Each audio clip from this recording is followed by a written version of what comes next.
Bien, ahí empezó a grabar. Bien, entonces, vamos a definir qué es una serie, cuál es el objetivo de estudio de la serie de tiempo, para qué la vamos a poder usar. Una es para hacer descripción de la serie, otra para explicar la serie y por ahí la más importante para hacer pronósticos, ¿sí? Entonces, ahí vamos a ver los diferentes métodos que hay para establecer pronóstico, cuál es la técnica que más se adapta a nuestro conjunto o a nuestra serie de tiempo, y por el otro lado, cuáles son las técnicas cuantitativas para establecer pronóstico, y vamos a hablar un poquitito de errores de pronóstico. Voy a poner pantalla completa. Ok. Bien, ¿qué es una serie de tiempo? Es una colección o conjunto de mediciones que vamos a hacer sobre un fenómeno determinado, y que puede ser un experimento también, registrado secuencialmente en el tiempo. Y básicamente lo que le estamos pidiendo es que esté registrado de manera equiespaciada, ¿sí? Es decir, que el espacio entre una medición y la otra tengan el mismo periodo de tiempo. ¿Ustedes imaginan alguna serie de tiempo que hayan escuchado hablar? Eh, sí, podría ser, qué sé yo, el tipo de cambio, o bueno, en mi laburo se usa mucho el índice de costo de la construcción que elabora la Cámara Argentina de la Construcción, eh, Bien, que tiene bien, periodicidad mensual, ¿no? mensual. ¿El resto, alguna otra serie de tiempo que se hayan escuchado hablar? ¿No? Nada. Hay serie de tiempo de casi todas las cosas que pasan en el mundo, digamos. Por ejemplo, el rating de televisión es una serie de tiempo, o el rating radial, ¿es una serie de tiempo? Sí, sí, sí. Ahora durante el cuatrimestre hubo una charla respecto de, por ejemplo, no sé, la participación de los partidos políticos en el Congreso, ¿no? Eh, lo presentaba como una serie de tiempo. Ajá. ¿Y qué registro de qué contaban ahí o qué Y registraban? la proporción, por ejemplo, la proporción, si era diputados nacionales, la proporción de diputados nacionales que el investigador había agrupado en dos o tres polos políticos, por decirlo de alguna manera, ¿no? El Ujú. peronismo por una parte, el radicalismo por otro y el PRO por otro, y monitoreaba, qué sé yo, desde el 83 para acá, eh, esa proporción, si cambiaba, cómo cambiaba, ¿no? Ajá. Y, y lo otro que hacía era, por ejemplo, eh, evaluaba si había habido un cambio en la serie de tiempo, porque bueno, lo que él decía era que eh, hasta el 2000 era un muy buen indicador la elección intermedia del el recambio o no presidencial, ¿no? Ajá. Y que, bueno, hizo un modelo, ¿no? Para explicar eso, para mostrar que sí, que desde el 2000 para acá, bueno, por el 2000 mismo y por otras cosas, eh, no es necesariamente un buen indicador de si va a haber recambio o permanencia del, del Poder Ejecutivo Nacional. Claro. Bien. ¿Y qué frecuencia tenía la observación? Y en el caso de 2 años, cada 2 años. Viste que Ah, las legislativas son cada 2 años. bien. Ah, y acumulaba los datos bianualmente, digamos. Claro, claro, tal cual. Pero, Bien. pero tenía datos, tal cual como vos lo dijiste, lo de X espaciado, que a mí me llamó la atención, porque bueno, no lo había pensado. Sí, tenía datos para todos los 2 años que hubiera habido elecciones, ¿no? No se Claro. salteaba ninguno. Bien. Entonces, arrancamos con registros equiespaciados en el tiempo para poder observarlo. Las vamos a denotar, o sea, una simbología posible es denotar I en el tiempo 1, I en el tiempo 2, I en el tiempo N, ¿sí? Con lo cual, digamos, ese tiempo puede ser días, meses, años, minutos, segundos, lo que sean, digamos, el rating de televisión. Ustedes saben que ahora se usa mucho, ya desde hace unos cuantos años, el minuto a minuto. con lo cual el tiempo es la medición en cada minuto, digamos, ¿no? O sea, el rating de televisión en cada uno de los minutos. Obviamente eso está producido por un sistema de registro, digamos. Manualmente sería casi imposible tener ese registro, digamos. Hoy con los aparatos de medición permiten poder tener series de tiempo con frecuencias tan pequeñas de observación de tiempo, mientras que en el pasado eso no era posible, digamos, la observación eran por ahí diarias o en algún momento semanales, digamos, ¿no? Bueno, las series económicas, y que hay muchas series económicas, también son mediciones, muchas mensuales, algunas trimestrales, otras cuatrimestrales y algunas anuales, digamos, ¿sí? Ahí en el caso de la economía, ahí según las necesidades de relevamiento, de seguimiento de la serie, es el espaciamiento del tiempo que podría haber en la observación, ¿sí? Dijimos que hay tres principales objetivos: descripción, explicación y pronóstico. Cuando hablamos de la parte de descripción, lo que necesitamos es hacer lo primero que hacemos muchas veces en estadística, que es hacer un gráfico de datos y poder ver el comportamiento de la serie, ver si la serie tiene tendencia ascendente o es estable o tiene tendencia descendente, y si hay algún tipo de comportamiento con outliers, y entonces tenemos ahí una primera impresión de cómo esa serie que vamos a observar tiene su comportamiento. ¿Saben cómo se llama o qué tipo de gráficos se usan en general para la serie de tiempo? Me imagino que como es un gráfico de puntos, pero por lo que he visto, unido por una línea entre los puntos. Claro. En general, para ver mejor los comportamientos de las subas y las bajas, se hace con un gráfico de línea donde unimos los puntos, digamos, donde en el eje X ponemos el tiempo y en el eje Y ponemos los valores de la serie, ¿sí? Entonces eso es básicamente un gráfico lineal, digamos, perdón, lineal, de línea, que nos mostrará el comportamiento, ¿sí? Ahora, después vamos a utilizar distintas técnicas, una vez que hicimos los gráficos, para ver los modelos y ver la cantidad de parámetros que puede tener el modelo que representen el comportamiento de los datos, ¿sí? Con lo cual nos va a permitir ver si hay un proceso que generó esa serie de tiempo, y si podemos establecer qué proceso genera la serie de tiempo, vamos a poder hacer pronósticos. Si no podemos establecer el proceso que genera la serie de tiempo, el pronóstico va a ser bastante complicado o va a tener mucho error. La otra es utilizar la serie para hacer una explicación, y podríamos explicar una serie en función de la otra, es decir, dos series temporales relacionadas, y podríamos ver si una explica la otra. Sobre todo en economía hay teorías que dicen que según el nivel de inversión es el nivel del PBI, y hay otras teorías más que podemos usar para poder ver la explicación de una serie por el comportamiento de otra. ¿Por qué es importante a veces conseguir la explicación de una serie por la otra? Porque si la serie que yo tengo que explica otra puede ser anticipada en el tiempo, yo puedo pronosticar lo que va a pasar con la otra serie, que por ahí va a ocurrir más adelante. Entonces, también es de alguna forma una manera de hacer pronósticos, ¿sí? Y lo último, que es por ahí donde más nos vamos a concentrar nosotros, es la parte de los pronósticos. Obviamente el pronóstico depende de cómo podamos describir y cómo podemos identificar el proceso que genera la serie, y el pronóstico consiste en predecir los hechos a futuro dadas ciertas condiciones, ¿sí? Y acá hay una serie de ejemplos. Por ejemplo, en la parte de marketing, es muy común que se haga la demanda para varios productos en diferentes regiones, distintos grupos.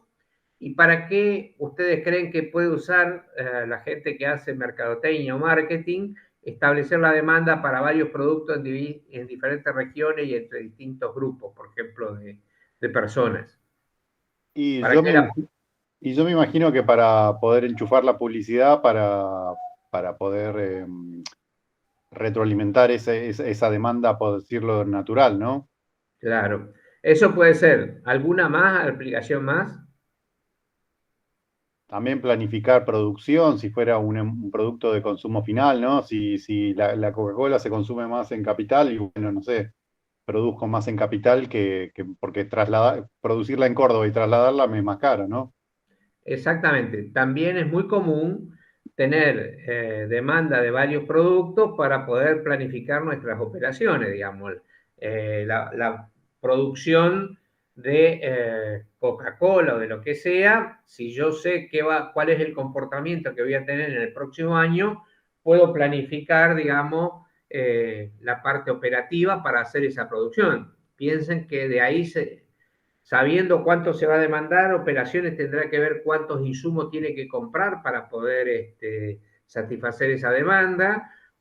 Fíjense que en el tercero, administración de personal, con la producción futura, poder saber cuántos empleados tener, es decir, si requieren más personas o con el plantel que tienen le alcanza. Es decir, con el programa de producción, que es en el último caso, la demanda de cada producto nos va a decir si mi planta soporta la demanda que tenemos y vamos a poder satisfacer la demanda o tenemos que pensar en hacer una nueva planta. Digamos, hay muchas consecuencias con los pronósticos en algunos campos en particular, digamos. Hoy prácticamente cualquier compañía de producción de bienes de consumo masivo, digamos, o bienes de alta rotación, por decir de alguna forma, pues puede no ser de consumo masivo, pero puede ser, no sé, la parte de ferreterías y cosas por el estilo, teniendo la demanda de cada producto, pueden planificar cuáles los planes de producción para el próximo año, ¿sí? Y no a ciegas sin saber y solo estar esperando que le compren para poder empezar la producción, digamos. Como ustedes sabrán, cada vez más se trabaja con el just in time, o sea, el justo a tiempo, con lo cual igual siempre hay un pronóstico. Ay, si está entrando alguien, me avisan porque yo no lo veo. No, parece que no. Pero sentí un ruidito, pensé que podía. Pues no vino Emanuel todavía, ¿no? No, no, no. Si llega a venir, bueno, me avisan porque si no, por ahí no lo veo. Es decir, hoy, no sé, una compañía que produce, bueno, puso Coca-Cola, pero podría ser otra que produzca lácteos, por ejemplo. Desde leche, yogures, postrecitos, lácteos, quesos y todo eso, también necesitan tener pronósticos a futuro para poder planificar la operación para el siguiente año, los siguientes meses y cosas por el estilo. También, por ejemplo, todo lo que sea abastecimiento de distintos bienes a nuestra, o sea, si tengo una cadena de farmacias, por decir algo, yo también tengo que planificar cuántos remedios voy a comprar porque de alguna forma necesito saber cuál fue la demanda pasada y ver si se va a incrementar o no para poder tener mis medicamentos en el punto de venta, digamos, porque cualquier faltante puede producir lo que se llama una falta de stock y una pérdida, porque por ahí la persona, si necesita el medicamento, se va a otra farmacia, digamos, ¿no? Y bueno, y así ejemplos 20.000, por ejemplo, hace ya unos 10 años o más, La Nación, el diario La Nación, pronostica cuántos diarios va a enviar a cada kiosco particular de todo el país. Creo que en ese momento eran algo así como 6.000 kioscos, con lo cual tenían que estimar la demanda diaria de cada kiosco para mandarle la cantidad de diarios que iban a ser demandados en ese día en ese kiosco en particular. ¿Por qué tenían que ajustar esa estimación? Porque con esa estimación tenían menos devoluciones, porque no sé si ustedes saben, en la distribución de los diarios, el kiosquero no se queda con los diarios del día anterior, digamos. Si no vendió los diarios, los devuelve a la empresa productora. El tema que tiene la empresa productora tiene el costo de llevarlo de regreso y de volverlo a reprocesar los diarios en el sentido de sacarle la tinta, purificar el papel y volver a tener el papel para poder producirlo. Y todo eso es un costo. El kiosquero siempre quisiera tener más diarios de los que vende para que no venga alguien y le diga, che, tenés tal diario y no tengo el diario.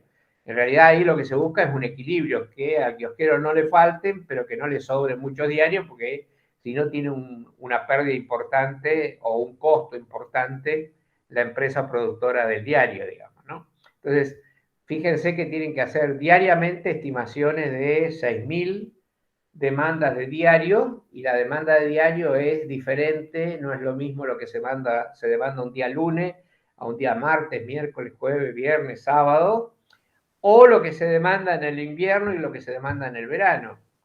¿Cómo imaginan que será la demanda del diario en verano en la capital federal o el Gran Buenos Aires comparada con la demanda en el invierno en la misma zona? Y yo calculo de que, no sé, por ahí en la costa será más demandado, no sé, por los espectáculos y cosas por el estilo, en verano, mientras que en invierno es más demandado en capital, ¿no? Hablo sin saber, ¿no? Sí, pero suena lógico lo que decís, sí, eso es lo que pasa, digamos. Además, en Capital y Gran Buenos Aires, en el verano mucha gente está de vacaciones, con Hay lo menos gente cual en la ciudad. se va a la costa, entonces la demanda ya no está en Capital, sino que está en la costa, es correcto lo que decís, digamos. Pero con lo cual, digamos, tienen que regular también ese tipo de situaciones para poder hacer mejor utilización. ¿Y qué hicieron? Es un análisis de serie de tiempo de las series históricas que tenían de venta kiosco por kiosco, digamos, ¿sí? Y ahí lo que implementaron es una mejora en el sistema de registro, porque eso era todo un tema complejo en el tiempo, porque el kiosquero devolvía los días, o sea, le llegaban los diarios hoy, por ahí los devolvía mañana, pero por ahí se olvidaba, los debía pasado mañana. Establecieron un sistema donde todas las noches, eh, pensando en los kioscos que cerraban hasta tarde, tenían que pasar cuál era el verdadero consumo o el sobrante que tenían de diarios de ese día, digamos, ¿sí? Y eso lo hacían por un sistema de telefonía, que es lo que también se usa para encuestas, que se llama IBR, IB corta R. No sé si conocen qué es el sistema IBR, si alguno por ahí con Juan Primosich les contó lo que es el sistema IBR o no. No, yo no cursé con ese docente, ni siquiera lo conozco. No, pero conozco lo que aparece en la prensa, ¿no? Ajá. ¿Pero alguno de los que cursó habló con Juan de lo que es el sistema IBR o no? Yo por mi parte no cursé. Ah, bueno, y a ver, entonces, Emilio, lo que por la prensa sabés qué es el sistema IBR.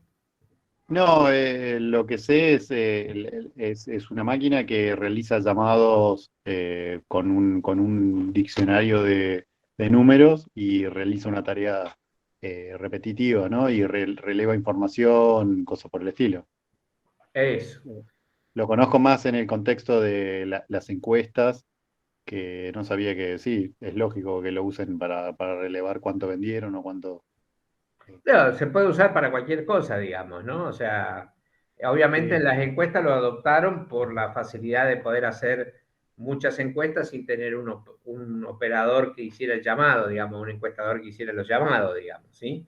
También ahí se empezó a usar, pero básicamente es para registrar información, y yo puedo registrar cantidades, puedo registrar, a ver si me identifico quién soy, qué kiosco soy, y digo cuántos diarios me quedaron sin vender, digamos.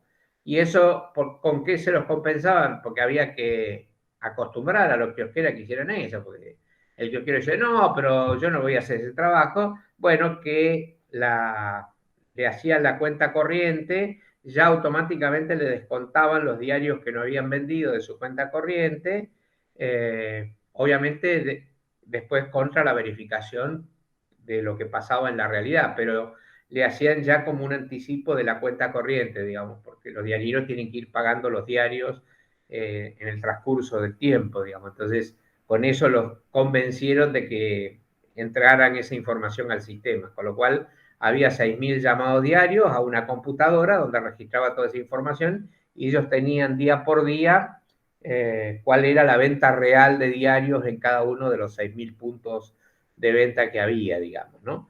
Y entonces empezaron a estudiar esas series históricas y generaron un modelo, encontraron cuál era el modelo de generación del proceso de venta diario, que no era único, o sea, tenía distintas particularidades según los días, según la época del año, pero que obviamente podían pronosticar. Con eso bajaron importantemente la devolución de diarios y pagaron toda esa inversión, digamos, de tecnología y de desarrollo de los modelos. Creo que en menos de un año repagaron toda la inversión que habían hecho para poder mejorar ese pronóstico, ¿sí? Bueno, para casos de gobierno, ahí hablábamos más del mercado, para casos de aplicaciones del gobierno, en educación, el número de alumnos en cada lugar, en cada nivel, o la demanda que hay de niños, entonces en función de la cantidad de niños y la radicación de los niños geográficamente se puede establecer si hay que instalar nuevas escuelas, construir más aulas o cualquiera de eso, con lo cual se puede hacer eso. Los servicios públicos, demanda de agua y de luz.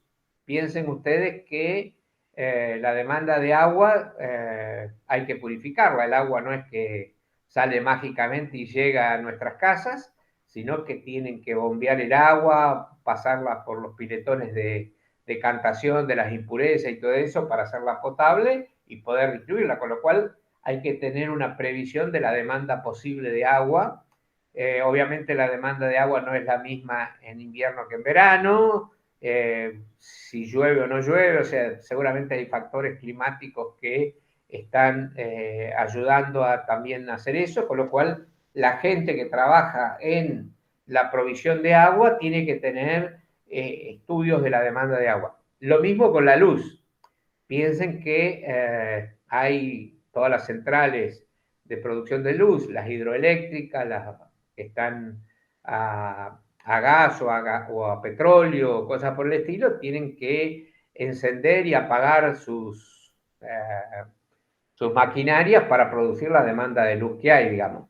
Esto en su momento, tiene una ventaja ahora el sistema eléctrico argentino porque las centrales hidroeléctricas están todas interconectadas, hay un sistema interconectado donde si por alguna razón una fuente de producción de energía eléctrica sale de servicio desde el punto de vista no programado, es decir, por algún accidente, bueno, el sistema interconectado puede producir de suplir esa. Y también es para poder tener el mantenimiento preventivo, es decir, las centrales tanto a gas y a petróleo en algún momento necesitan tener mantenimientos preventivos, con lo cual en función de la demanda de luz que va a haber o de demanda eléctrica, ellos pueden planificar los momentos ideales para hacer la salida de servicio de una de las centrales y poder no afectar el servicio eléctrico, digamos, ¿no? Con lo cual, esto se vienen haciendo previsiones de demanda de energía desde hace muchísimos años. Había modelos, obviamente cada vez lo sofistican, hay mayor sofisticación en el modelo, porque además no es lo mismo la demanda de luz en una noche cualquiera de un día de semana que si hay un partido de River Boca o un partido clasificatorio del Mundial o algún evento de algún tipo particular, con lo cual se sabe que ahí hay un incremento de la demanda que hay que tenerlo previsto para poder abastecer, porque no es que las centrales hidroeléctricas pueden cambiar el régimen de producción de luz de un momento al otro, no es como que nosotros venimos, levantamos una tecla y tenemos luz y se acabó, digamos. Eso sumado son muchos kilovatios, gigavatios de demanda, con lo cual hay que tener previsto que en tal día va a haber que producir más energía y entonces hay posibilidades de acumular cierto nivel de energía para poder cubrir la demanda que va a pasar por un evento en particular, ¿sí?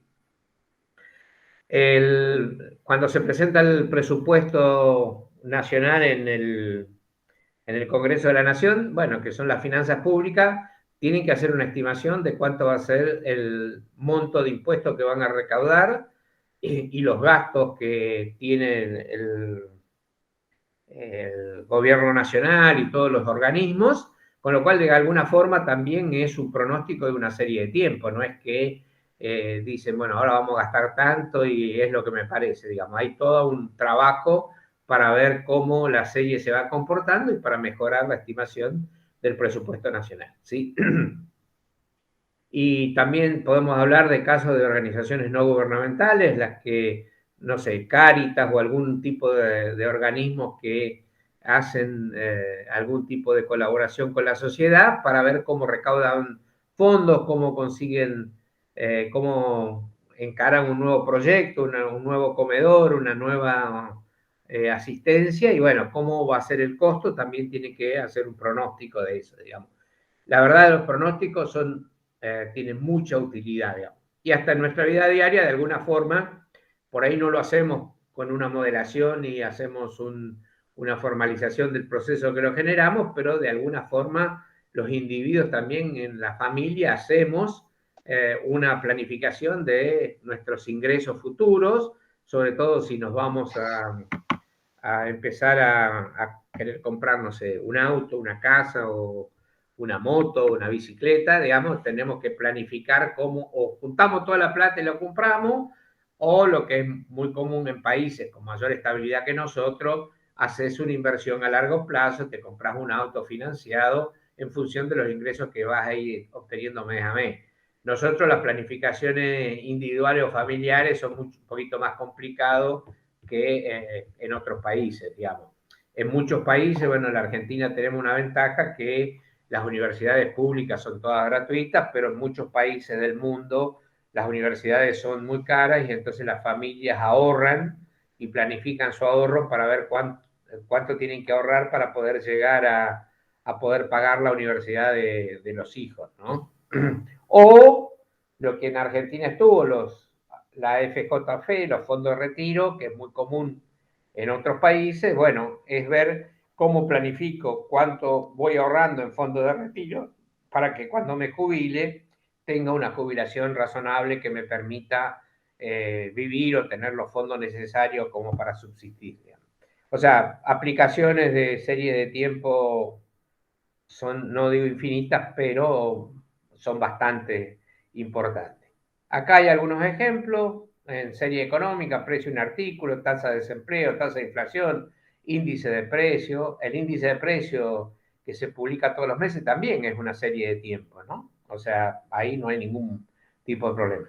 Serie física, la meteorología, podemos ver el régimen de lluvia, si ese régimen de lluvia se comporta similar o no a través del tiempo.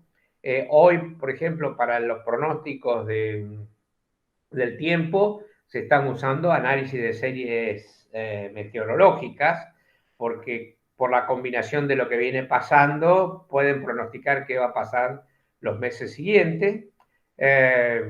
También cantidad de agua caída, y están una red de pluviómetros en todo el país para medir la cantidad de agua caída. Antes, cuando existía el ferrocarril muy expandido en todo el territorio, todas las estaciones de ferrocarril tenían un pluviómetro y con lo cual se tenía un registro bastante bueno de todo el país, de la cantidad de agua caída día por día. O sea, el jefe de cada una de las estaciones tenía la obligación de vaciar el pluviómetro todos los días y si llovía, medir cuánta agua había y registrar eso y enviarlo centralizadamente, con lo cual hay registros históricos del agua caída en distintos lugares desde muchos años, prácticamente que empezó a existir el ferrocarril en Argentina.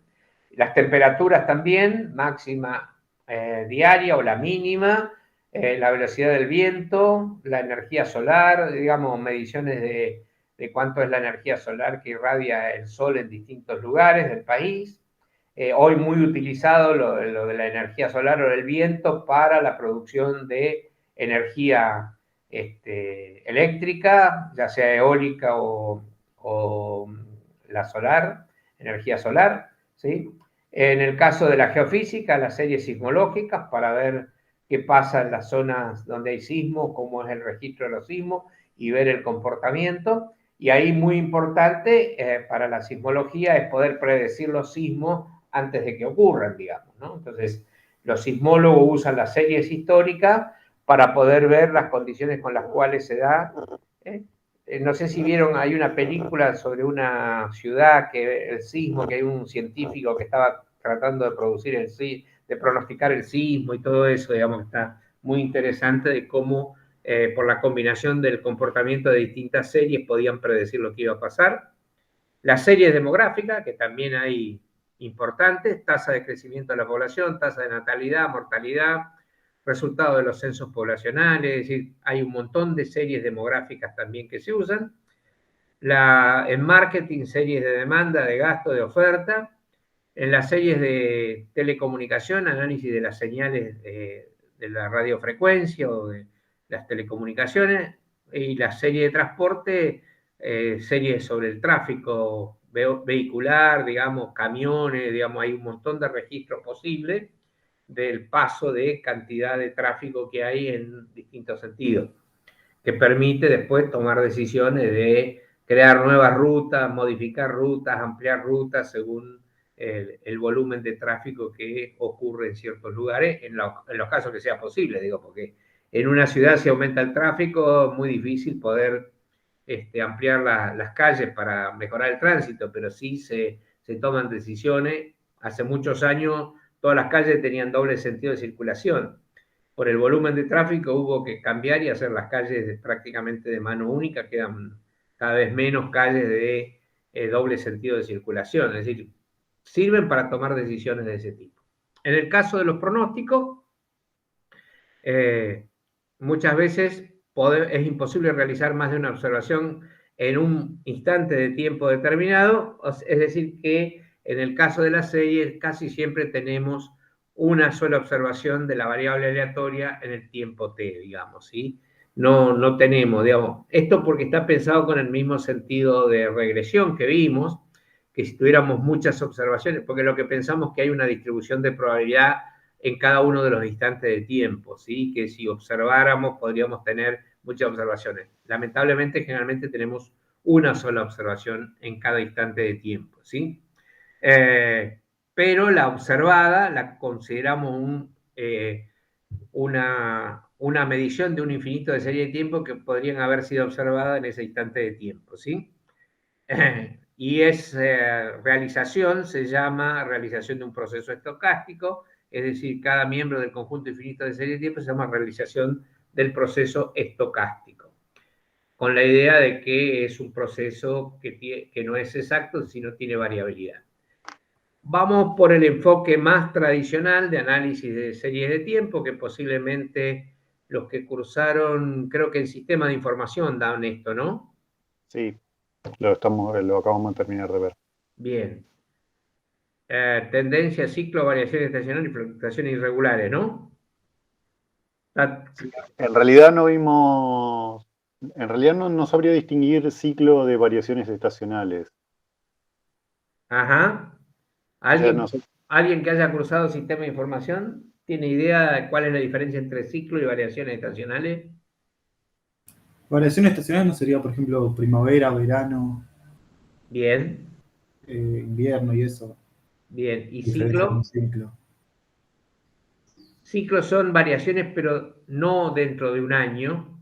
Las variaciones estacionales, como bien dijo, son primavera, verano, bueno, no importa las variaciones, pero ocurren más o menos con la misma frecuencia todos los años en el mismo momento. Es decir, periodos de alta venta, de alta estacionalidad y de baja estacionalidad, más o menos ocurren en el mismo momento todos los años. El ciclo está referido a lo que se conoce como el ciclo económico. Varios años seguidos de alto Producto Bruto Interno o lo que sea, digamos, procesos donde el ciclo es positivo, mayor que el promedio, y después muchos años de depresión donde el ciclo está por debajo del promedio histórico, digamos, ¿sí? Lo que en el pasado se decía, 7 años de vaca gorda, 7 años de vaca flaca, digamos. Los años de vaca gorda sería el ciclo positivo, donde la actividad económica o la actividad que estemos midiendo está por arriba del promedio histórico de la serie. Y después años que están por debajo de eso, por distintas razones, digamos, ¿no? Como puede ser también el precio del... El precio del petróleo, por ejemplo, también tiene ciclos donde el precio está muy alto durante varios años y después por alguna razón el precio se cae significativamente y tiene varios años de precio más bajo, digamos. Es variaciones, pero no dentro de un año, sino de más largo plazo, ¿sí? Esa es la diferencia entre variaciones estacionales o estacionalidad y ciclo, ¿sí? ¿Y cómo, perdón, y qué vieron ahí en sistema de información para medir tendencia, el ciclo ciclo no, variaciones estacionales? Para medir la tendencia, nos presentó dos modelos, o sea, dos formas, ¿no? Uno es mínimos cuadrados y otra es semipromedios, ¿no? Promedios móviles. No, lo que llamó semipromedios. Es algo así como, a ver, espérame que lo tengo acá. Yo construyo la tendencia, es como construyo la pendiente de la recta con una diferencia entre los tiempos y un promedio, o sea, un promedio de los tiempos, un promedio de los tiempos y un promedio de la valor de la serie, ¿no? Ajá. Y después la ordenada al origen es algo parecido, pero como, o sea, Bueno, no importa. bueno, ¿Quiénes de todos ustedes cursaron sistema de información? Yo la cursé hace 3 años atrás, pero la cursé. Yo la Yo cursé también. el año pasado. Yo también la cursé. Ah, ¿y te acordás algo de serie de tiempo o no? Más o menos tendría que buscar los apuntes para verlo Bueno. bien. Bueno, bien, entonces seguimos un poquito por acá. Yo porque si ya lo tenía más o menos podía ir más rápido, pero no importa, vamos viendo. Me dicen ustedes si estamos viendo eso. Bien, con lo cual hacemos la gráfica de la serie donde podemos ver si hay valores extremos o outliers. Podemos mirar la tendencia que tiene la serie, podemos mirar la estacionalidad, los ciclos y variaciones irregulares, digamos. Entre valores extremos y variaciones irregulares, un poco podría ser lo mismo, pero estamos ahí, digamos, ¿sí? Acá tenemos un ejemplo, estamos hablando de la producción diarias, ¿sí? Y obviamente miramos para detectar que acá tenemos en este caso dos observaciones, acá en un momento del tiempo que están muy por debajo de lo que era la serie histórica. Aquí, entonces, obviamente uno debe hacer un análisis de esas observaciones, con lo cual primero debemos tratar de encontrar la razón de por qué aparecen estos dos valores, que en este caso son muy por debajo de lo que venía la serie, si es un outlier o no. ¿Por qué razón? Porque podrían ser que estos dos puntos se deban a distintas cosas. Se puedan deber a 2 días de paro, lo que puede afectar la producción. Podría ser 2 días en los cuales se paró la producción para poder hacer mantenimiento de la planta, ¿sí? Entonces, lo que tenemos que ver es cómo esos datos, o hay otro tipo de comportamiento que hizo que la serie se cayera significativamente. Entonces, acá lo que podemos, digo, a ver, si estoy pensando en la venta de un supermercado, podría ser que aquí no es que se paró la demanda y la gente dejó de comprar, sino que puede ser que no tenga yo el producto disponible y entonces la serie se cayó porque no tengo producto disponible, digamos. Entonces puede ser por un problema de abastecimiento, puede ser por un problema de mala logística mía para abastecer los locales, digamos, y bueno, ahí hay que analizar para decidir qué hago con esos datos, si los reemplazo por otros, si los reemplazo por un promedio, qué solución le doy para ese tratamiento. O es un efecto normal que ocurra, porque esto en realidad es sábado y domingo, bueno, entonces yo sé que la serie tiene un comportamiento distinto los sábados y domingos, por decir algo, digamos, porque sábado y domingo no opero, no sé, esto supóngase que puede ser un restaurante, y bueno, un restaurante trabaja, o un restaurante en el centro de la ciudad de Buenos Aires, que en general había muchos bares y restaurantes que los sábados y domingos en el centro no trabajaban, digo, es cuestión de analizar y tratar de encontrar por qué y si esa, o mal registro de la información.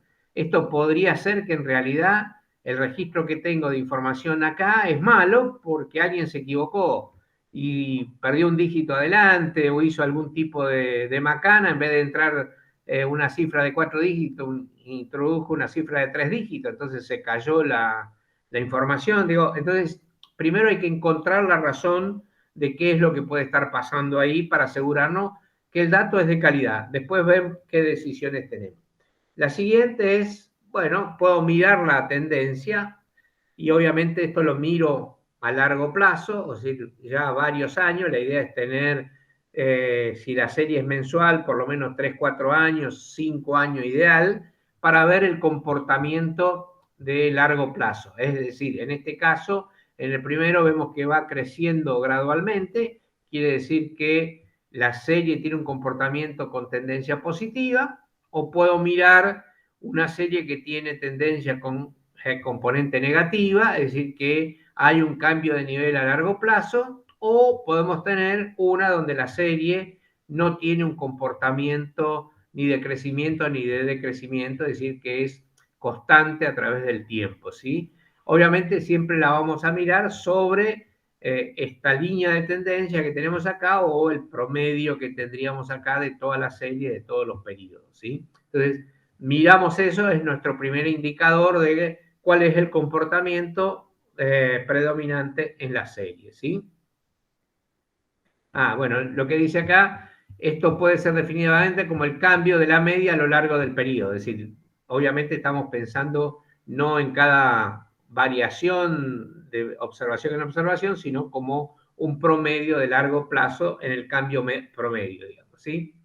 Después podemos mirar la estacionalidad y la podemos definir como un movimiento periódico de la serie de tiempo, y la duración de la unidad del periodo generalmente es menor que un año, estamos hablando siempre de estacionalidad dentro del año, y puede ser de un trimestre, un mes o un día, y se puede definir como los cambios de nivel de largo plazo.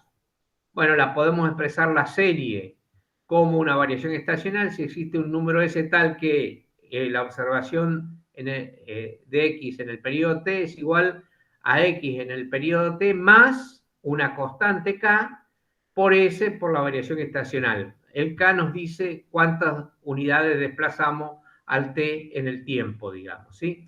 Y las principales causas que fuerzan estas variaciones son básicamente condiciones que tienen que ver con el tiempo históricamente. Hoy muchas de esas condiciones pueden estar influenciadas por otras cosas.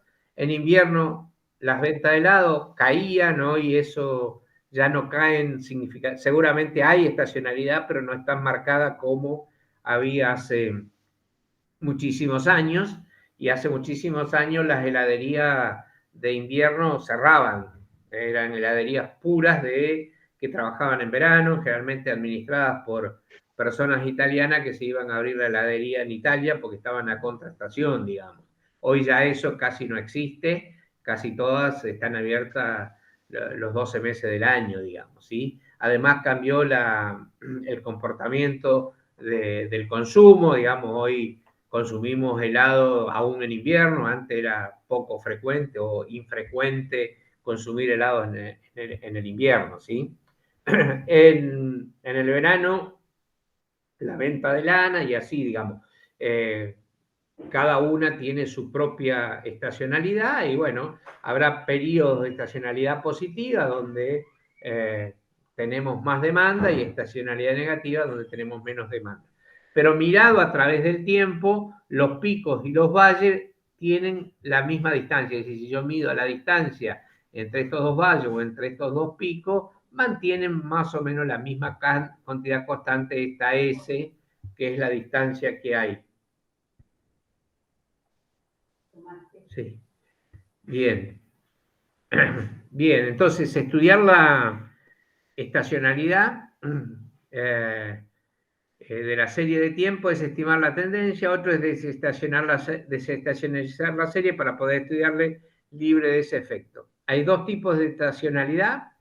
La determinística no varía con el tiempo, por ejemplo, las ventas navideñas, es decir, las ventas de Navidad siempre van a ocurrir en Navidad, o la venta del Día de la Madre, o el venta del Día del Niño, o cosas por el estilo, son determinísticas, están siempre. Y están aquellas que llamamos estocásticas, que pueden variar a través del tiempo. Ocurren aproximadamente en el mismo momento del tiempo, pero no exactamente en el mismo momento, digamos, aproximadamente en el mismo momento. Nosotros en general vamos a trabajar o medir la estacionalidad estocástica. La determinística, si es determinística, sabemos que en tal fecha o en tal momento va a ocurrir eso. Por ejemplo, esta es una serie histórica argentina, está un poco vieja porque es hasta el 2005, del consumo de cerveza en miles de hectolitros. Más que el consumo es la producción de cerveza, es el despacho al mercado que deben informar al Ministerio de Economía los productores de cerveza.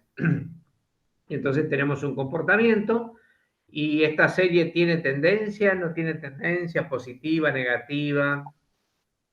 ¿Cómo imaginan? Y no parece tener mucha tendencia, ¿no? No, daría la impresión de que tiene una constante acá, digamos, ¿sí? ¿Tiene estacionalidad? Sí, se toma cerveza en verano y en invierno mucho menos.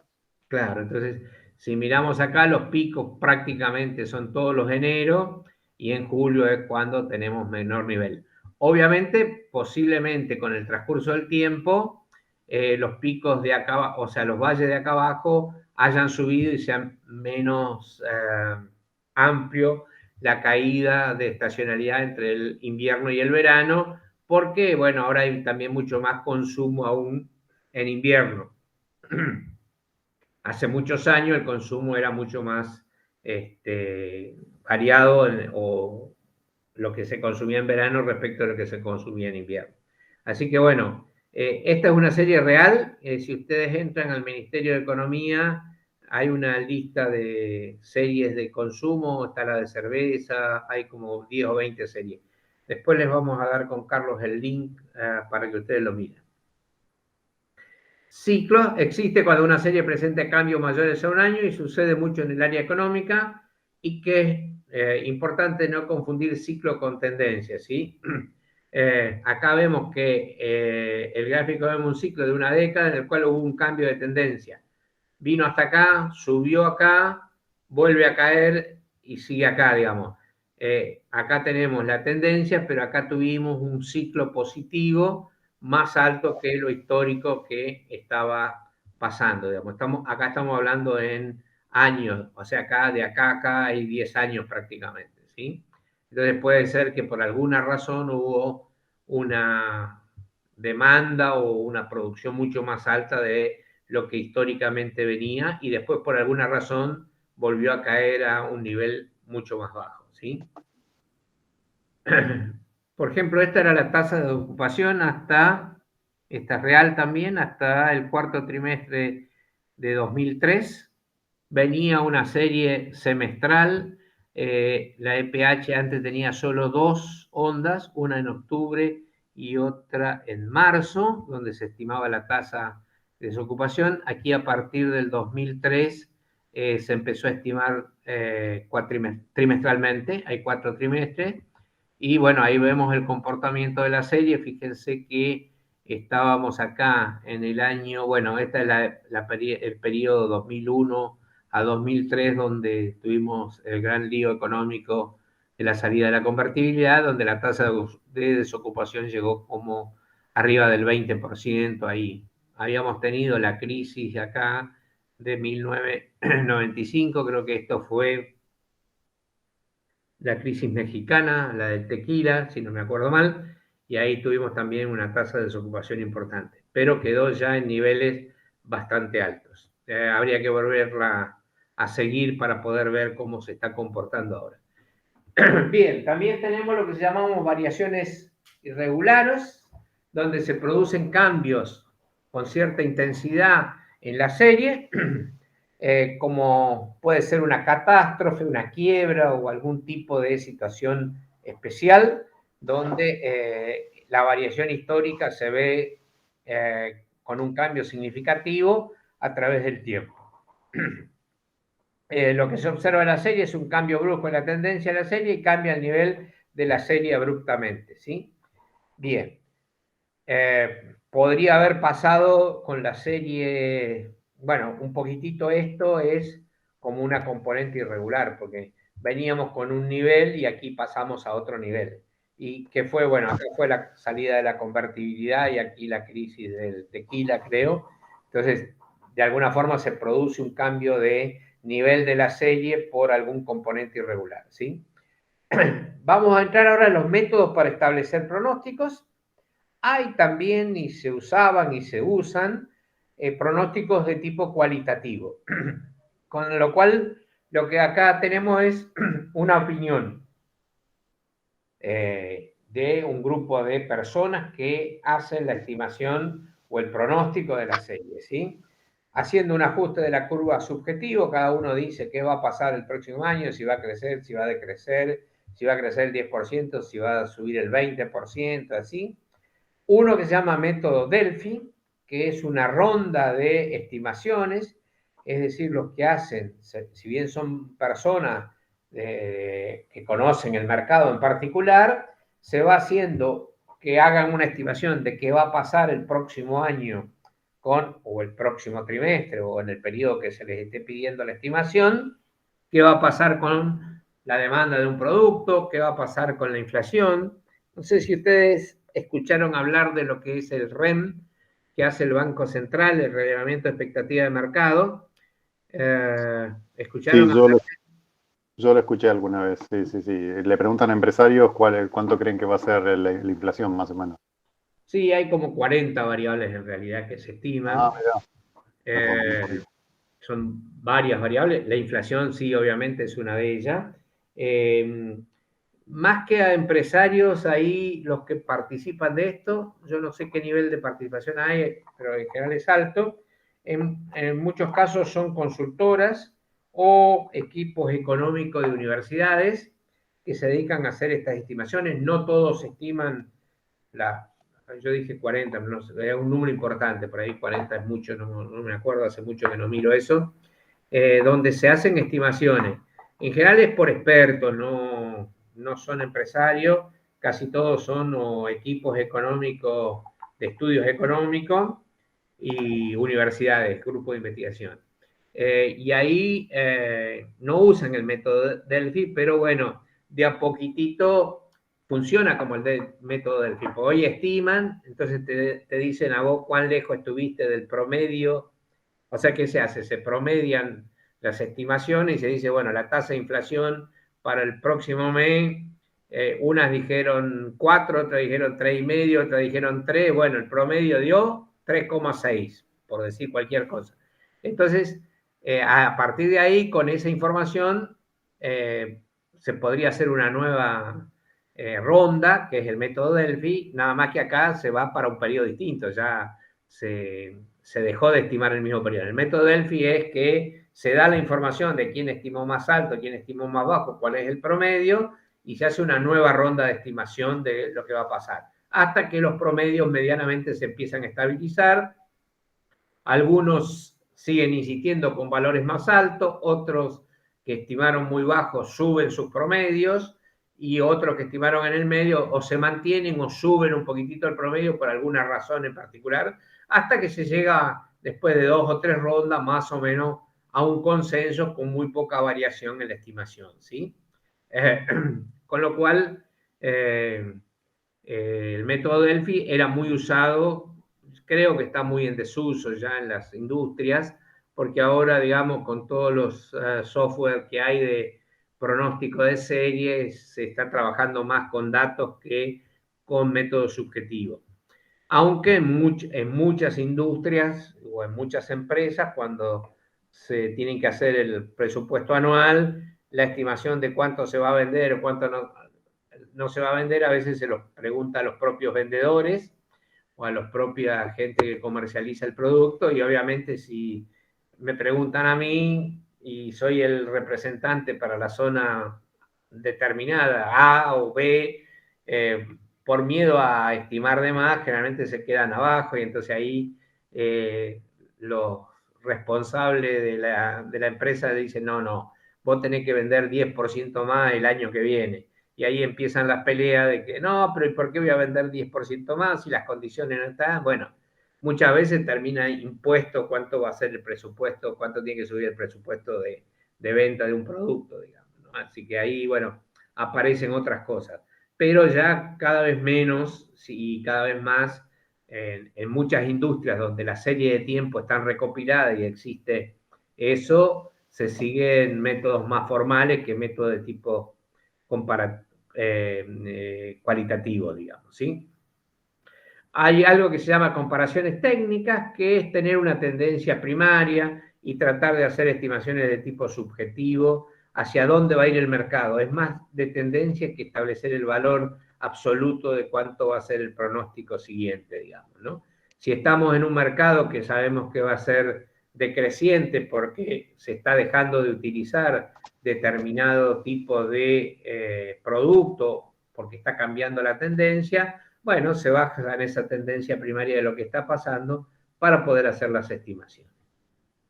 Vamos a ir a los que nosotros vamos a ver ya un poquito más en profundidad a partir de ahora, y es los métodos cuantitativos, donde tenemos datos para poder producir estos modelos, ¿sí? Y entonces partimos de modelos univariables para pronóstico, es decir, se pronostica el futuro de la serie a través de una variable basado en el comportamiento histórico de la serie, ¿sí? Y es un poco lo que vamos a ver nosotros. Después están los que se llaman modelos causales para establecer pronósticos, y estos son básicamente los modelos que trabaja la econometría. Nosotros no nos vamos a meter en modelos causales, donde tenemos una variable dependiente o varias variables y varias variables independientes, una dependiente una sola, perdón, y varias variables independientes para pronosticar el comportamiento de una serie. ¿Cuál es el problema que tiene el trabajo econométrico en esto? Que para pronosticar la serie, que es la variable dependiente, tenemos que muchas veces tener pronóstico de las variables independientes, porque salvo que sea una serie rezagada, es decir, que la variable dependiente es consecuencia de lo que pasó en periodos anteriores, si en realidad la variable dependiente depende de lo que ocurra en la independiente en el mismo momento o instante de tiempo, obviamente tenemos que tener un pronóstico, porque yo no sé cuánto va a ser el valor de la variable independiente para el mes siguiente.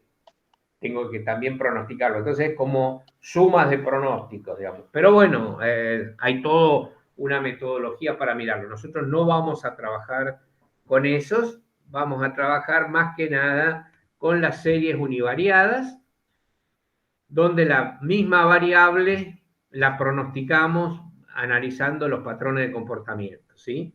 Y ahí hay dos modelos, los enfoques más tradicionales, que son tendencia o descomposición de la serie en sus componentes, y los modelos de procesos estocásticos o modelos de Box y Jenkins, que vamos a ir entrando de a poquitito, ¿sí? Bien, ¿qué es lo que tenemos que tener en cuenta para elegir cuál es el método, la técnica para hacer el pronóstico?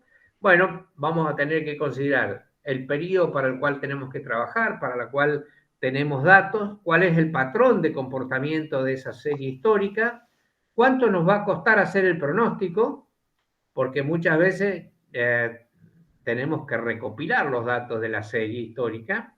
A veces los tenemos, y si los tenemos, obviamente no tenemos el costo de preparación de los datos, pero sí vamos a tener el costo del análisis de los datos. Y también cuál es la exactitud del pronóstico que deseamos, porque acá no vamos a poder estimar con certeza qué va a pasar con la serie, sino que vamos a tener que construir también un intervalo de tiempo, un intervalo de confianza, no de tiempo, sobre la serie, digamos, porque tenemos que ver en el tiempo qué es lo que pasó y poder hacer eso. También, como les dije antes, disponibilidad de la información o si tenemos que recopilarla, ¿sí?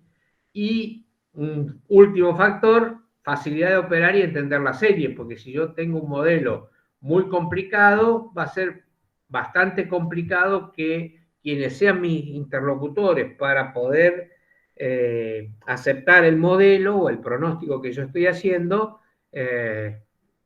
muchas veces se complica, digamos. Es decir, cuando uno está haciendo un pronóstico debería hacer un modelo lo más sencillo posible, de manera que quien tenga que entender cómo funciona y por qué estamos haciendo ese pronóstico, lo pueda entender. Yo llego con un modelo súper sofisticado, hermoso, funcional, pero si no me lo creen, va a ser muy poco probable que lo pongan en práctica ese pronóstico, digamos. Entonces, también hay factores de tipo subjetivo en el modelo de construcción de un pronóstico, ¿sí? También hay que ver si tenemos un pronóstico a corto plazo, o sea, inmediato, menos de un mes, corto plazo, mediano plazo y largo plazo. Esto el inmediato de menos de un mes, corto plazo de 1 a 3 meses, mediano plazo entre 3 y menos de 2 años y mayor a 2 años, bueno, es una convención, tampoco quiere decir que sea exactamente corto plazo 1 a 3 meses, uno podría decir corto plazo 6 meses, digamos, habrá que ver el comportamiento de la serie y qué es lo que estamos necesitando, si es corto plazo, digamos, en series de tipo de alta frecuencia, como podría ser el rating de televisión minuto a minuto, prácticamente estamos hablando de inmediato, porque lo estamos queriendo usar para el corto plazo, que es para los minutos siguientes, para ver si seguimos con ese programa o damos de baja a ese programa, ¿sí? Entre más largo el plazo, menos exactos son los pronósticos cuantitativos y más valiosos los pronósticos cualitativos. ¿En qué sentido? Si yo tengo que pronosticar qué va a pasar con la economía argentina de acá a 4 años y los datos que voy a tener van a tener un intervalo de estimación bastante grande, porque la serie, a medida que nos alejamos del periodo de observación, empieza a presentar un problema de confianza, digamos. El intervalo de confianza del pronóstico va a ser muchísimo más grande que lo más cercano. Con lo cual, a veces el tener idea de pronósticos cualitativos hechos por expertos que conocen o que pueden hacer suposiciones de qué va a pasar en la economía de acá a 4 años, son en general más valiosos que lo que uno podría hacer procesando los datos con cualquiera de los modelos que estamos funcionando, digamos, ¿sí? Bueno, primero tenemos que considerar el patrón de comportamiento de los datos, bueno, ver si las componentes que nosotros dijimos que existe en un análisis con enfoque de descomposición de la serie, y una vez que tenemos idea de lo que está pasando, bueno, si nos vamos por un modelo univariable o un modelo causal. Cada uno tiene sus pros y sus contras y obviamente según la serie que tengamos que analizar es el camino que deberíamos tomar. Por otro lado, el costo del pronóstico, cuánto nos cuesta desarrollar el modelo, la complejidad que el mismo puede implicar, bueno, el costo si tenemos los datos o tenemos que conseguir datos. Piensen que cuando estamos con un modelo causal ya tenemos mínimo 2 series, la dependiente y la independiente, y podría ser que tuviéramos 3 o 4, 5, 6 series, con lo cual necesitamos tener esos datos.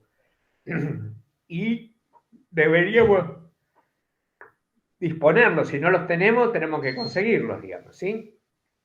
cuánto nos cuesta la operación real de la técnica, es decir, cuánto conocemos del modelo de pronóstico que tenemos y si es fácil de hacer o es difícil. Obviamente el software hoy resuelve muchos problemas de la operación de la técnica, pero ahí aparece el tema de que el software muchas veces va a dar algún resultado, pero lo importante es tener el conocimiento para saber si el resultado que el modelo está arrojando tiene cierta confiabilidad o es un modelo que tiene muy poca confiabilidad, con lo cual ahí el costo real de la operación también lo podemos medir en el conocimiento sobre la técnica que yo voy a usar, porque es muy poco probable que un software no saque un pronóstico determinado. Pero bueno, tenemos que después hacer la interpretación desde el punto de vista real,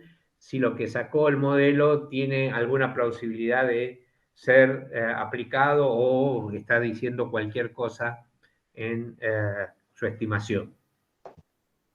También podemos trabajar sobre cuán exacto tenemos el pronóstico, ver si el error del pronóstico de un 20% es aceptable o queremos un 10, un 5, un 1. A medida que le pidamos mayor exactitud, más difícil elegir la técnica, o sea, más sofisticada seguramente podría ser la necesidad de la técnica para conseguir esa exactitud deseada, digamos. Y a veces imposible de conseguir con los modelos que existen de pronóstico de series de tiempo. ¿Por qué es importante mirar esto de la exactitud? Porque tiene dos componentes. Una es, bueno, pido mucha exactitud, pero no lo logro, porque no hay modelo que, por la variabilidad intrínseca de la serie, que me pueda conseguir una precisión, una exactitud muy baja.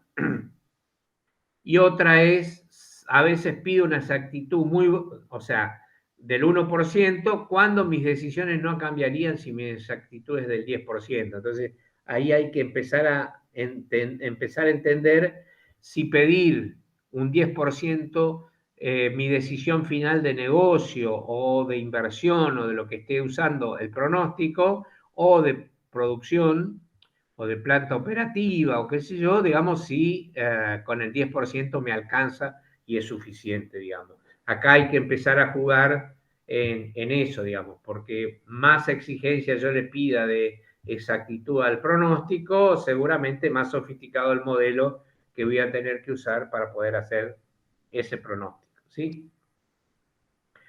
Disponibilidad de la información, muy importante tener datos históricos. Ahora tengo que definir cuántos periodos voy a considerar. No sé si les dijeron algo de los periodos, pero necesitamos una serie de periodos importantes. No podemos trabajar con muy pocos periodos. En general se recomienda mínimo 3 años si los datos son mensuales. Obviamente si los datos son anuales, necesitamos también tener 10 o 15 años. Menos de eso es bastante complicado trabajar las series. Obviamente depende también de la frecuencia con que la serie esté siendo medida, digamos, ¿no?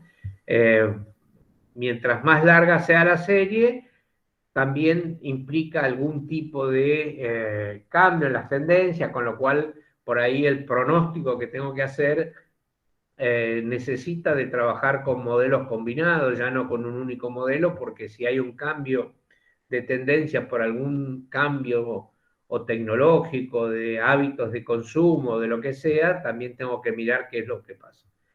Bueno, ver qué variables tengo disponibles, sobre todo si voy con datos causales, y hay que mirar la confiabilidad de los registros, porque los datos seguramente están recopilados y podemos mirar muchas veces que los datos no son confiables, porque empiezan a aparecer cosas que suenan extraño al comportamiento de la serie, ¿sí?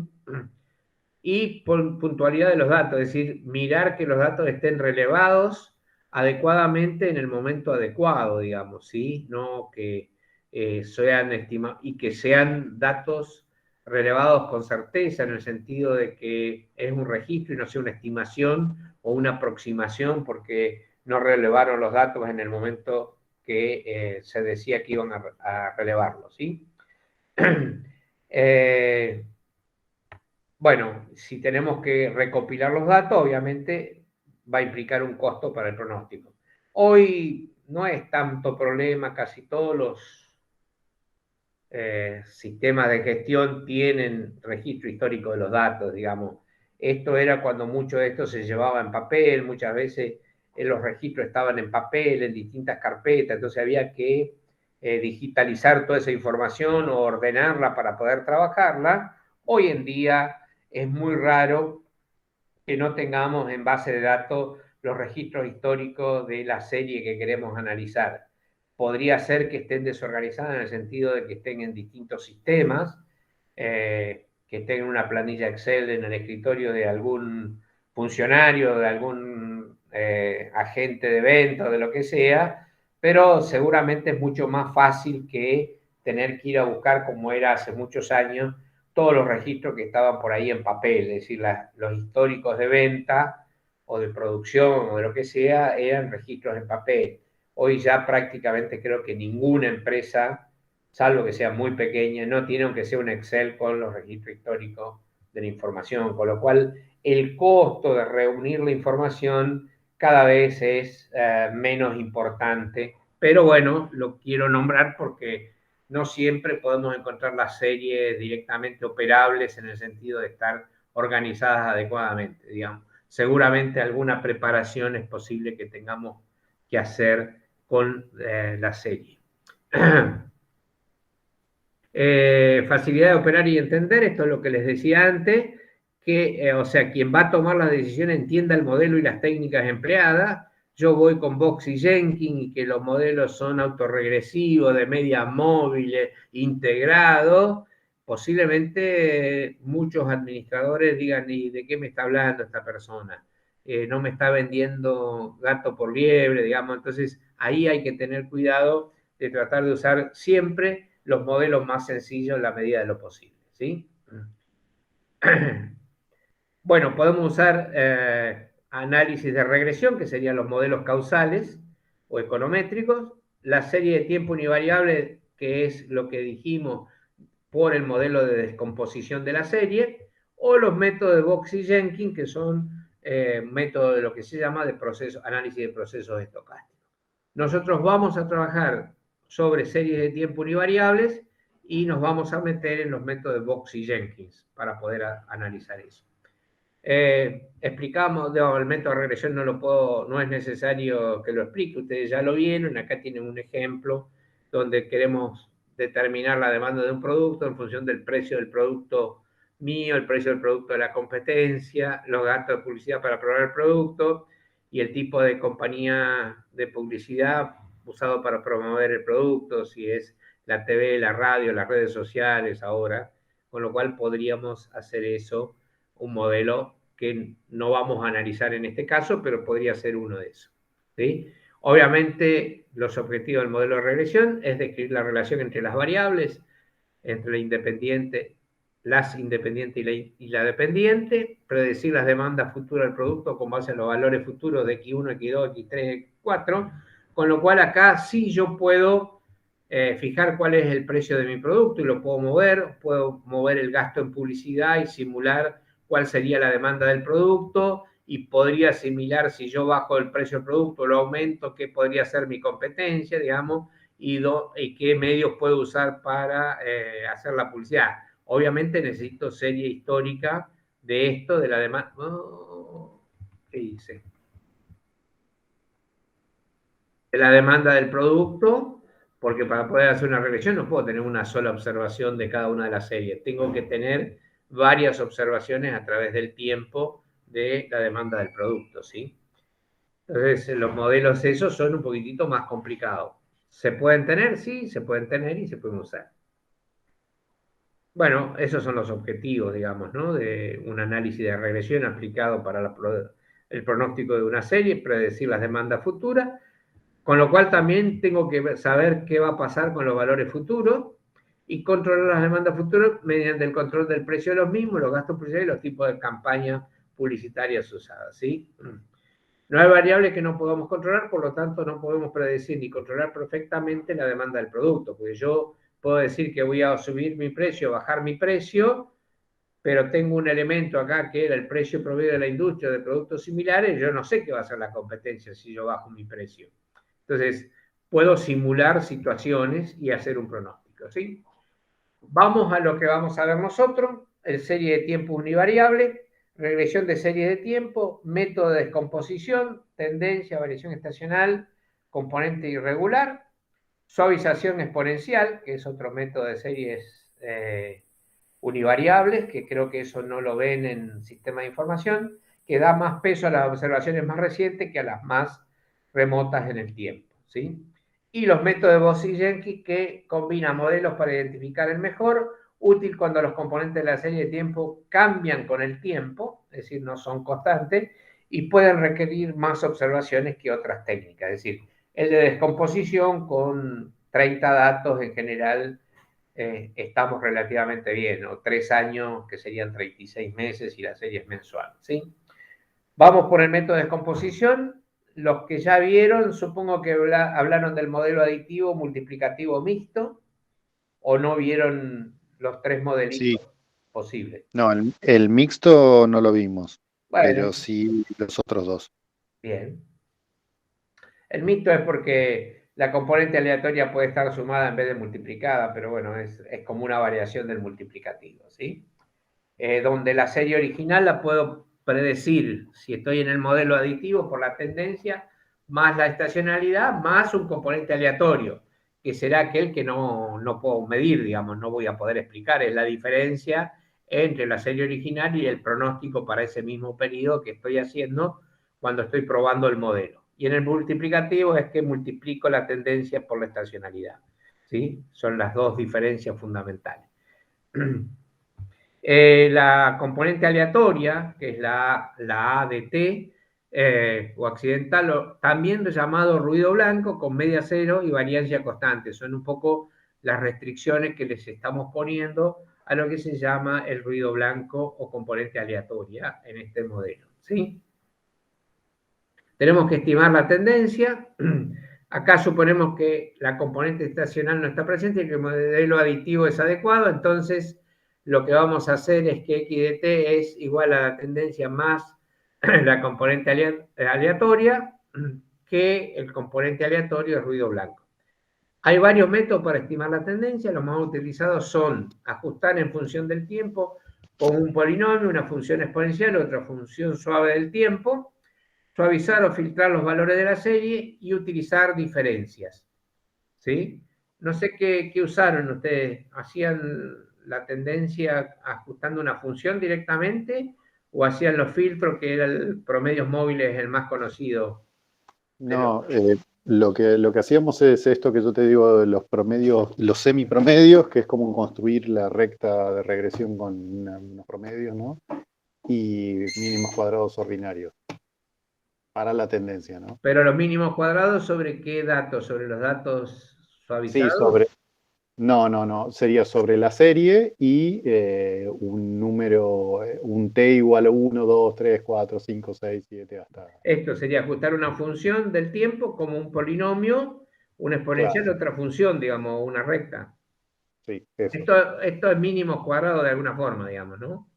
El Sí, ajustar una función del tiempo, ¿sí? Obviamente por mínimos cuadrados ordinarios, digamos, ¿sí? Bien. Bueno, posibles funciones de ajuste: tendencia lineal, tendencia exponencial, exponencial modificada, un polinomio, porque la serie tiene un comportamiento de algún tipo de modelo de polinomio, y hay dos modelos adicionales que son el de Gompers y la logística, que lo que tienen es que puedo poner una cota. En este caso pongo una cota con Gompers, una cota inferior cuando la serie se está cayendo, y en este pongo una cota superior cuando la serie está creciendo, porque sé que para ese producto en particular no voy a pasar de esta cota. Sería poco probable que el pronóstico sea razonable si me paso de esa cota. O lo puedo, en el mismo sentido, con una logística también, en la cual puedo tener una cota del comportamiento de la serie, digamos, para evitar con la lineal que esté estirando demasiado el comportamiento de la serie, ¿sí? Por eso es muy importante tener precauciones cuando estoy ajustando la función.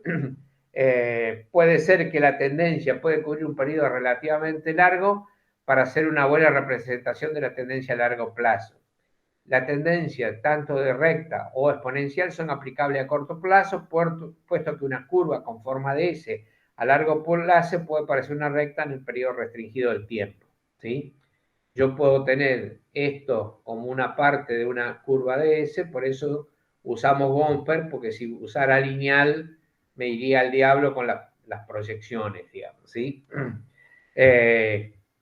Con lo cual a largo plazo podría estar cometiendo un grave error. Entonces, bueno, cuando yo conozco que puedo ponerle una cota al crecimiento de la serie, es mejor usar Gomper o logística, cualquiera de los dos modelos, ¿sí? O podemos usar lo que se llama suavizamiento de filtros, es suavizar la serie mediante ciertos filtros. Lo que pasa, partimos de la serie original y vamos a crear una nueva serie que se llama suavizada, sacando los efectos ajenos a la tendencia, estacionalidad y efectos aleatorios, de manera que podamos determinar la dirección de la tendencia. Es decir, lo que primero hacemos es sacar la estacionalidad o las componentes regulares. Esta es la serie original. Cuando hacemos un suavizamiento, la serie se va a ver con menos variaciones como veíamos acá, ¿sí? Lo que hacemos es usar una expresión lineal que transforma la serie original x de t en una serie suavizada z de t, que vamos a llamar, ¿sí? Entonces aplicamos una función o filtro lineal sobre x de t. Y el filtro lineal más útil es lo que se llama el promedio móvil. Sí. ¿Qué es el promedio móvil? Bueno, puede haber dos formas de hacerlo, porque sé que eso ocurre. Hoy en día, en el pasado, ¿qué se hacía? Si la serie era mensual, se sacaba un promedio de los 12 primeros meses, después se corría un mes, se tomaba el mes 2 y se iba hasta el periodo 13 y así sucesivamente, y después esos promedios que yo tenía del mes 1 al 12 y del 2 al 13 se promediaban para ponerlo en el mes 7, ¿sí? Y eso es lo que le llamaban semipromedio ustedes. No. Si tenés un segundo lo muestro como, pero es para la tendencia lo que... A ver, espérate que salgo de acá. No hace falta, presento yo también y bueno. No, pero me va a sacar, no te preocupes. Tengo que dejar de presentar, si no, no te va a dejar presentar. A ver.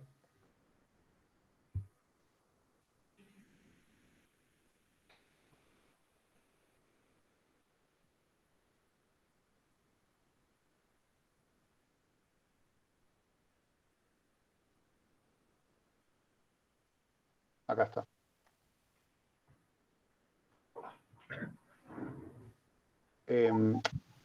O sea, lo que construís como este sistema de ecuaciones y que lo despejás, y esto es para la tendencia, no para la estacionalidad. Para la estacionalidad es tal cual lo que nos contó Norberto, es tal cual lo que vos decís. Se hace promedios móviles por los periodos, ¿no? Y después se vuelve a hacer promedios móviles sobre eso. Bien. Pero esto es lo que, ves que la pendiente está construida como el promedio de la I de un grupo 1, de un grupo 2, menos el promedio de la I en un grupo 2, y el promedio de las T, y con esto se construye la pendiente de la a ver, no sé si... Lo que hace en ese caso es dividir la serie en dos, se calcula en dos grupos exactamente, y se calcula los promedios tanto de los tiempos como de los datos obtenidos para ambos grupos, y bueno, se calculan el A y el B con esas fórmulas. Gracias. Sí, tal cual lo que dice Naomi. Y esto es para la estimación de la tendencia, nada más, no es para otra cosa. Bien. ¿Ves? Acá está. Método de semipromedio, bueno, o sea, se usa el mínimos cuadrados o semipromedios. Eso es lo que nos había contado. Claro, mínimo cuadrado es directamente hacer un ajuste de la serie original, Tal cual, usando la T como variable independiente. tal cual, tal cual. Bien, bueno. Bien. Acá lo que hacemos es calcular el promedio móvil de la serie, que era lo que les contaba. Aquí está hecho directamente. En el pasado se hacía el promedio de los 12 primeros meses y la serie era mensual, el promedio del mes 2 al 13 y después se promediaban esos dos. Por eso pensé que eso era lo que me estaba diciendo el semipromedio. O acá, más directo, calculo para el periodo 7, porque siempre lo voy a centrar en el periodo 7, porque el promedio de 12 meses lo tendría que poner, el primer promedio de 1 a 12 lo tendría que poner en el 6,5. Entonces no lo puedo poner en el 6,5, con lo cual hago como doble promedio y lo pongo en el 7. O puedo hacerlo de esta forma, que es tomar un medio del primer mes, 11 meses, o sea, del 2 al 12 y un medio del mes 13, dividir por 12 y me da el promedio ya centrado en el mes 7, digamos. Eso es básicamente lo que estoy haciendo, que es lo mismo que hacer los dos promedios y después promediarlos otra vez, digamos. Con esta fórmula lo puedo hacer directamente. Tomo la media del primer mes, tomo 11 meses y tomo la media del siguiente mes, ¿sí? Y lo ubico en el mes 7. Y después hago lo mismo, lo voy corriendo. Ahora arranco en el mes 2 hasta el mes 14, el primero y el último la mitad y así. Si la serie es trimestral, lo mismo. El primer mes la mitad, perdón, el primer trimestre la mitad, los 3 trimestres centrales enteros y el quinto trimestre la mitad. Y divido por 4 porque como estoy tomando un medio y un medio, son 4. Y ahí lo centro en el trimestre 3. Y este procedimiento se llama filtro simétrico finito y se puede usar para generar la serie. ¿Cómo calculamos la estacionalidad? Primero, no solo se realiza con el fin de incorporar al modelo para obtener predicciones, sino también para poder eliminarla de la serie, para visualizar otras componentes como tendencia y componente irregular que se pueden confundir con las fluctuaciones estacionales. Bueno, el modelo, si saco la estacionalidad, si yo a la serie original le saco la tendencia, me queda la estacionalidad, ¿sí? En el modelo aditivo. Si a la serie original la divido por la tendencia, me queda la estacionalidad, pero estoy en el modelo mixto, ¿no? O sea, obviamente siempre más la componente aleatoria o accidental, ¿sí? Entonces, cuando estoy con el modelo aditivo, tomo la serie original y le saco esta tendencia o la serie suavizada, básicamente, para poder detectar la estacionalidad, ¿sí? Con lo cual vamos a ir viendo cómo tenemos índices de estacionalidad. Vamos a tener en las series mensuales 12 índices de estacionalidad y 4 índices de una serie trimestral, ¿sí? Y entonces, la T estimada de T es una estimación de la tendencia, ya sea mediante una curva o filtro lineal. Entonces, si el modelo es aditivo, yo tendré R de T igual a X de T menos la T de T, o si el modelo es mixto, el W, ¿sí? Y R de T y W de T representan la serie una vez removidos los efectos de tendencia, ¿sí? Que lo puedo hacer con el filtro lineal. Acá tenemos un ejemplito. Perdón, Hugo. ¿Cómo? Sí, perdón. Si la tendencia como, no sé, como por ejemplo en el que vos mostraste en la serie de la cerveza, ¿no? Si no es significativa, o sea, vos no la ves visualmente, ¿de todos modos hay de que descontarla? Porque tenés que calcular la estacionalidad. Ahora vas a ver un poquitito cómo funciona eso. Tengo acá 12 periodos trimestrales, esa es la serie, esta no tiene mucha tendencia, pero algo de tendencia tiene. ¿Qué hago yo? Tengo los trimestres, calculo la serie filtrada, como estos son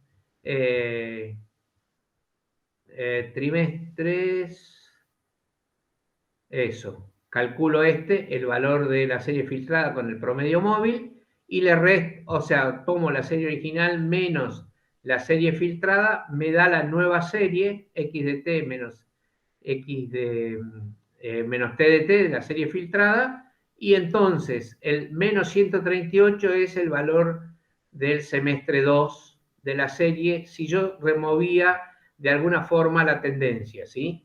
Y me da los periodos positivos y los periodos negativos. ¿Qué hago? Promedio los periodos positivos y los periodos negativos por su lado, es decir, semestre 2 y semestre 1, y voy a tener el promedio general. Quiere decir que la serie en el periodo 2 es menos 160 que el promedio general, menos 160, y es más 164 en los periodos de alta estacionalidad, ¿sí? Que es un promedio de todos estos índices, es decir, no estamos tomando uno para cada periodo en particular, sino el promedio. Pero como la estacionalidad tiene que coincidir y quedar en cero, esta diferencia de 4 que yo tengo, menos 160 más 164 me da 4, la distribuyo para que el positivo coincida con el negativo, ¿sí? Con lo cual la serie que yo tengo es menos 162 para los positivos, para los de baja estacionalidad, y 162 para los de alta estacionalidad. ¿Y qué es lo que hago? Puedo construir la serie desestacionalizada. Tomo el valor original y según a qué periodo corresponda, le sumo o le resto la estacionalidad. Obviamente tengo que cambiar el signo porque siempre estoy restando la estacionalidad. Al valor original le resto la estacionalidad, como era el periodo 1 y era el positivo, le resto 162. Al segundo le resto la estacionalidad, pero como es negativa la estacionalidad, en realidad le estoy sumando 162. Entonces tengo la nueva serie ahora desestacionalizada. Ya no tiene estacionalidad. ¿Y qué hago con esta nueva serie desestacionalizada? Hago una recta de regresión y tengo la tendencia de la serie. Lo que ustedes proponen en el modelo anterior es directamente hacer una regresión sobre esta serie. La pendiente no va a ser muy distinta y la ordenada al origen tampoco respecto de esta, pero sí lo que va a tener es un R cuadrado totalmente distinto, porque el R cuadrado de esta serie ya desestacionalizada es mucho menor que el R cuadrado de esta serie sin desestacionalizar, ¿sí? Si quieren después lo prueban y van a ver. Entonces, ahí, con este modelito que yo ahora tengo, con la nueva ecuación o con la ecuación de regresión que ajusta esta serie, yo lo que puedo hacer es estimar la tendencia para el periodo 13 y 14, tomo la ecuación de regresión 117,21 ordenada al origen, más 26,967 por 13, perdón, acá estaba 26,97 más 117,21, y tendré los valores de la tendencia, pero sin estacionalidad, porque esta tendencia que yo tengo es sin estacionalidad. ¿Y qué hago ahora? Le sumo la estacionalidad, que era lo que me faltaba, y para el periodo 13, que era lo de estacionalidad positiva, ahora le sumo la estacionalidad, y para el I14, que era los del segundo semestre, le sumo la estacionalidad negativa y bajo a 333. Con lo cual, agregué 2 semestres, 630 y 333, y ahí tengo el pronóstico de los 2 periodos siguientes, ¿sí? Bien, lo mismo tienen un ejemplo acá con la demanda de energía. Esta base de datos también está en el que le decía, nada más que acá trabajo con el filtro lineal acá, le resto al X de T, le resto la serie filtrada, tengo los valores de diferencia entre la serie original menos la serie filtrada, la T de X. Ahora tengo que acomodar los índices en cada uno de los meses. Para julio, 343 lo pongo acá en julio, el próximo julio lo pongo acá, bueno, acá tengo solo 2, calculo los promedios verticales para cada mes, tendré estacionalidades positivas en negro, negativas en rojo, pero tengo una diferencia de 78,5, esa diferencia la distribuyo entre toda la serie y ahí tengo el índice de estacionalidad. ¿Qué hago con la serie desestacionalizada? Tomo el valor original de enero, le resto la estacionalidad de enero. Tengo el valor original de febrero, le resto la estacionalidad de febrero, que en este caso aumentará, digamos, el valor de la serie, digamos, ¿sí? Con lo cual tendremos la serie desestacionalizada. Si ustedes quieren, acá tienen una serie trimestral para que ustedes intenten hacerla para el sábado después revisarla con Carlos cómo fue, ¿sí? Y por hoy estaríamos terminando acá para entrar con suavizamiento exponencial la próxima clase, si les parece. Perfecto. ¿Se animan a probar eso? Sí, si la podés subir Sí, ya voy a habilitar todo lo de series de tiempo. Perfecto. Me quedó dando vuelta esta y ¿por qué no me deja? Se me borró acá. Sí, yo ahora voy a subir a habilitar, no sé por qué me olvidé de que tenía que habilitar serie de tiempo. Mañana lo tienen habilitado todo lo de serie de tiempo y tienen esta presentación también habilitada, ¿sí? Y me fijo si tengo los datos de energía y los de... Bueno, el ejemplo de los semestrales no hay problema porque es chiquitita.